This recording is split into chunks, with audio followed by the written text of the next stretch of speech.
welcome to my channel and my newly decorated, finished filming space. So if you saw my office transformation vlog that I put up in December, I was working on basically my whole office, and this was the part that wasn't finished yet because I hadn't completely decided what to do, but it's done, and this is my first video going up that I get to film in this space, so I'm excited about it.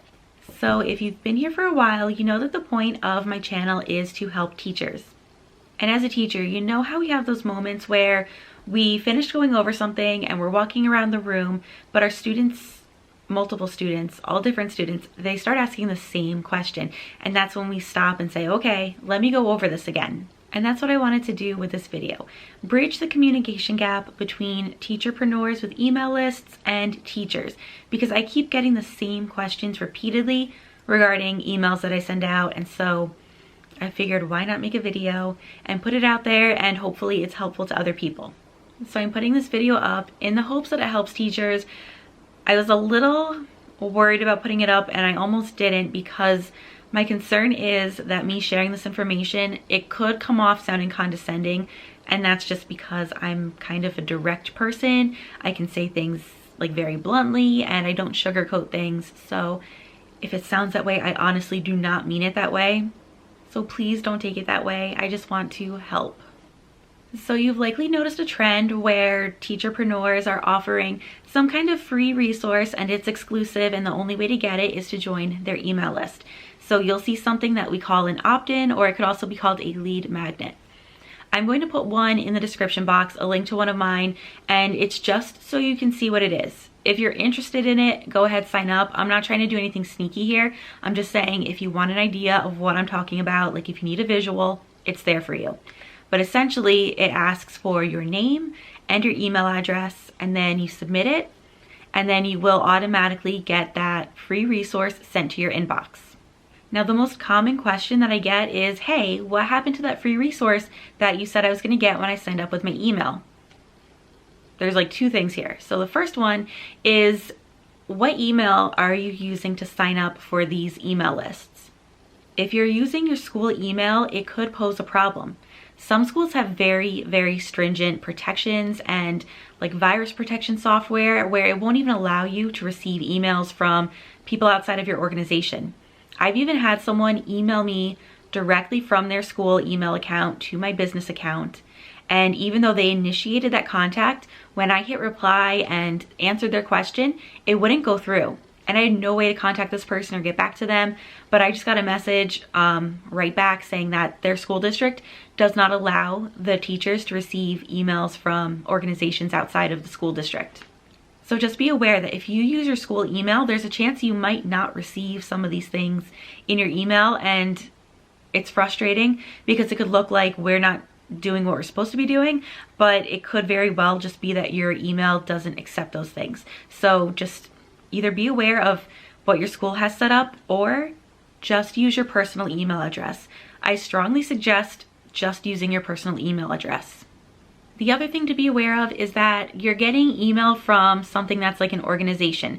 So my email address is my first name at busymissbb.com, and that's something that your email service provider is probably not familiar with. So it's very likely that emails from me could land in your spam folder because your email just doesn't know any better. And that's true for any other teacherpreneur. So if you're expecting something, it's a good rule of thumb. If you're expecting anything from anyone via email and you're not getting it, check that spam folder, because sometimes that's where it lands.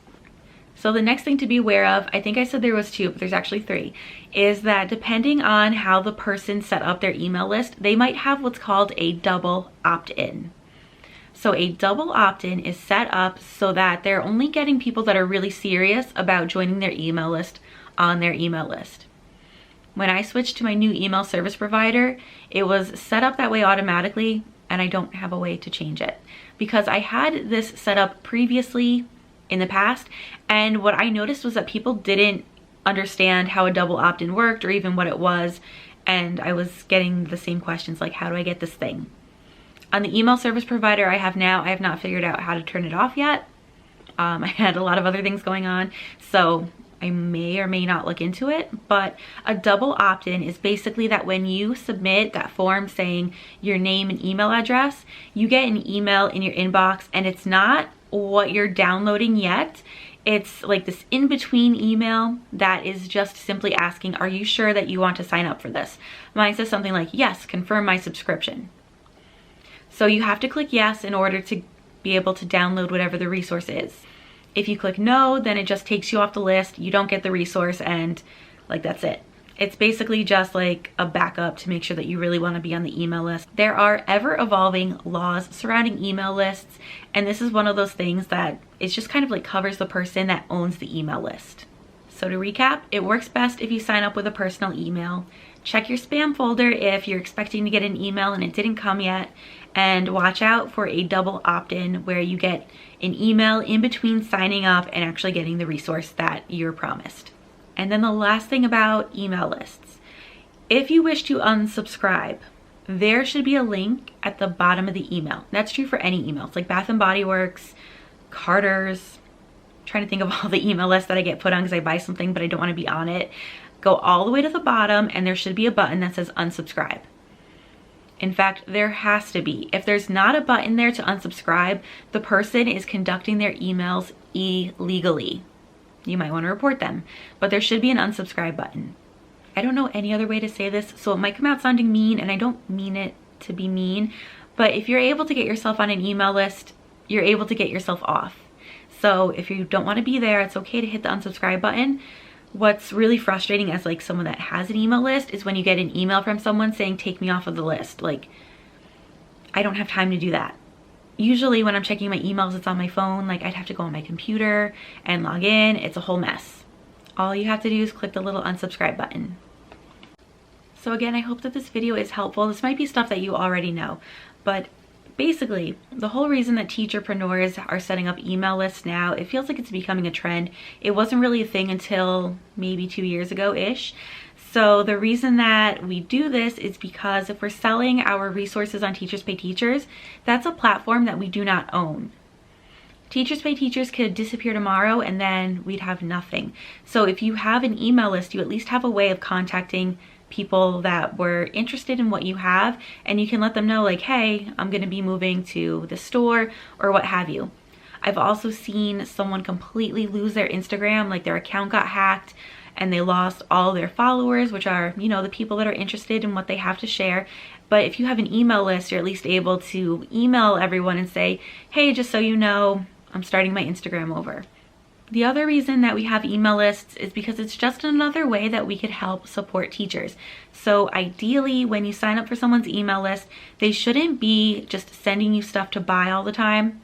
I mean, every now and then we kind of have to. Like if there's a Teachers Pay Teachers sale, I will email about that. When I was launching my course earlier this month, there were a lot of emails about that. So yeah, if you know your teacherpreneur has something to sell, you probably want to hear about it on the email list. Maybe you don't. I know not everything that I share is for everyone on my list, but it's okay because if they don't want to be there, they can unsubscribe and that's okay. It just means that they're not interested in what I have. But what I try to do is make sure that most of my emails going out is something helpful. Mostly I'm saying, hey, there's a new blog post, or hey, there's a new video with this information. Sometimes what I would like to do more often in the future is have like just special little tips and stuff that I share only with my email. It's just, that takes a lot of thought and I haven't quite had the time for that yet, but you know, that's in the future plans. So again, I just wanted to basically share a little bit of information. I'm hoping that you find it helpful and that I didn't come off as being condescending in any way, because that's my honest fear with this video. But when you keep answering the same questions over and over, you know that there's some information that's lacking. So if you have any questions about having an email list, if you wanted to have one yourself, or just about this whole like teacherpreneur thing where we do email lists, leave them in the comments below. And as always, thanks for watching.